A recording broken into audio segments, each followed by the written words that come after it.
बाघ, गधा और घास की कहानी। एक दिन की बात है। एक गधा हरे भरे मैदान से घास चरकर लौट रहा था। उसकी मुलाकात बाघ से हो गई।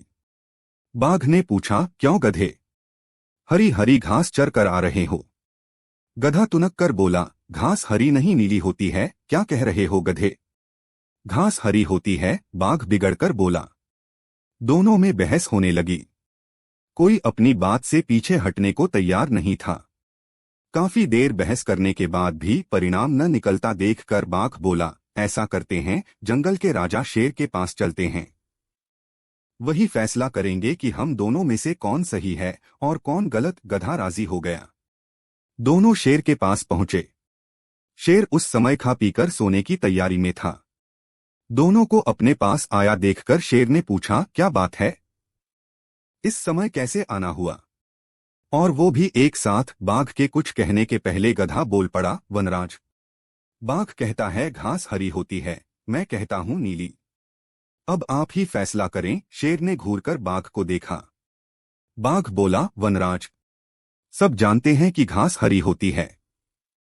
ये गधा मूर्ख है। शेर बोला, मूर्ख तुम हो, गधे तुम जाओ। मैं बाघ को 1 साल तक मौन रहने की सजा देता हूं। खुश होकर गधा लौट गया।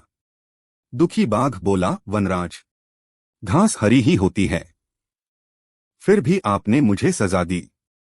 शेर बोला, मैंने तुम्हें इसलिए सजा नहीं दी कि घास हरी होती है या नीली। घास तो हरी ही होती है। किसी के नीला कह देने से वो नीली नहीं हो जाएगी। गधा तो मूर्ख और कम अक्ल है, लेकिन तुम तो समझदार हो। फिर भी व्यर्थ की बात में उस मूर्ख से उलझकर अपना समय बर्बाद किया।